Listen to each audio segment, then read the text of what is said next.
Hi, Jesse. Hey, Sonia, how are you? I'm good. I'm good. Right on. Thanks for calling. Thanks for holding. You are good to hear from you. Yeah, I was calling about the book. I finished reading it maybe like almost a week ago. Oh, you did the antidote. Yeah, it was good. I liked it. I enjoyed it. Oh, good. Healing America from the poison of hate, blame, and victimhood. What did you like about it? Well, I see myself in I think I told you before in Michael Brown, but it was like when I was growing up and how you were saying the kids are ill prepared. Yes. I've seen that part, in myself, and I didn't know about O.J. Simpson, his upbringing, Yes. and Richard Pryor. I was like, oh my goodness, Yeah. That's why I don't, yeah, I don't go. want to tell like it was in the book, but I was shocked. Believe me, when I was doing the research for this book, and I discovered those things about OJ and uh, Michael Brown and all. I was shocked how Yeah, bad. I wasn't totally surprised that they had bad parents, but yeah, I was surprised how bad it was while these guys were yeah, growing up. Muhammad Ali. I mean, I, yeah. I mean, I was shocked at a lot of things, and it was a part in the book about Richard Pryor where I felt the same, well, almost the same way. I didn't want to like set myself on fire or nothing, but I remember looking in the in the mirror at myself and scaring myself. I seen like another pair of eyes looking back at me, yes. so I understood that part. Yeah, Wow. so And yeah, this is the feedback I'm getting from everybody so far who read the book.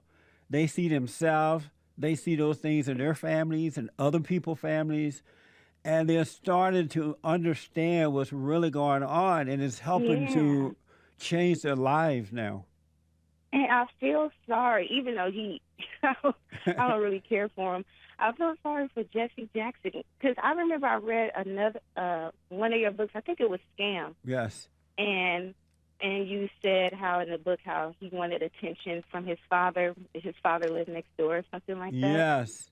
And you could still see Jesse Jackson. He still wants a lot of attention. Especially when I Yes. read the part about the blood on the shirt, and Yeah. he wants that attention still.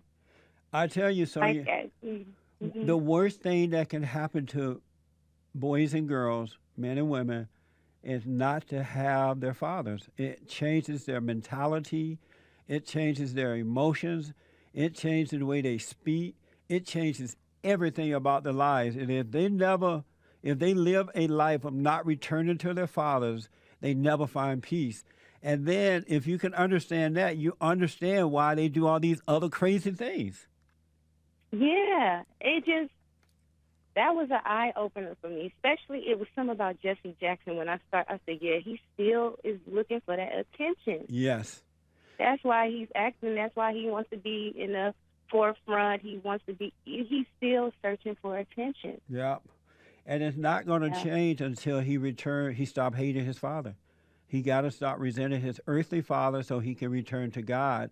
And God will remove that void and replace it with perfect peace. Then you can move on with life. You start thinking logically because you start to develop the mind of God rather than the mind of your father, Satan. wow. It, Yeah, it was a good book. So I advise anybody to buy it. It would, was really good. how about Louis Farrakhan? Louis Farrakhan's mother wanted to abort him.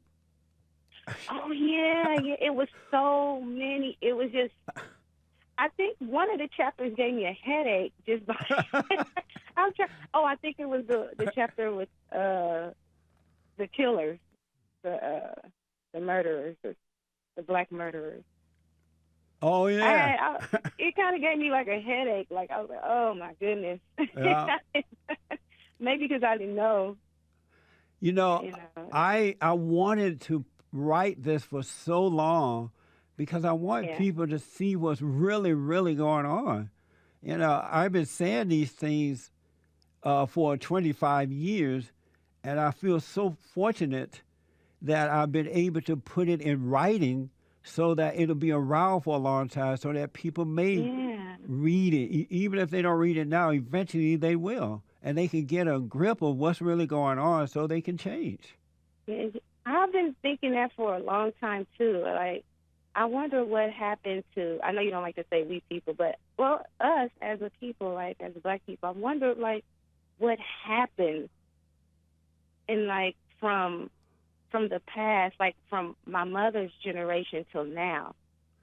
And I look at it, I'm like, I don't know what happened to us. It seemed like everything in the Black race has almost like become disgusting. Yes. And I'm trying to figure out like fully what has happened.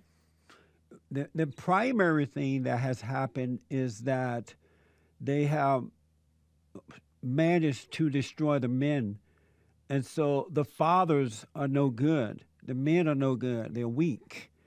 And because the men are Christ in the homes or in the community, even if they're not married men, they represent the light of God. They represent love. They represent direction. They represent understanding. But they're weak.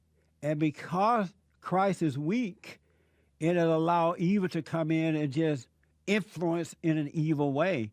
And so most Black Americans are demoralized and they're on their way to self-destruction because of it. Wow. Blacks are going to end up totally destroying themselves. So you're speaking of my book, The Antidote, Healing America from the Poison of Hate, Blame, Yeah. and Victimhood. I want people to read it because I believe that once they read it and they see what the real problem is, they will start dealing with life and people in a different way where it would be helpful rather than just running around crying racism and blaming somebody else. I believe that the family would change and that they would start to raise better children. The fathers and mother would stay together. They would let this anger go because it starts in the homes and nowhere else. It starts there first. Yeah, I believe that. I'm sick of the racism thing too, even though I do believe it exists, but I am sick of people always claiming racism every chance they get.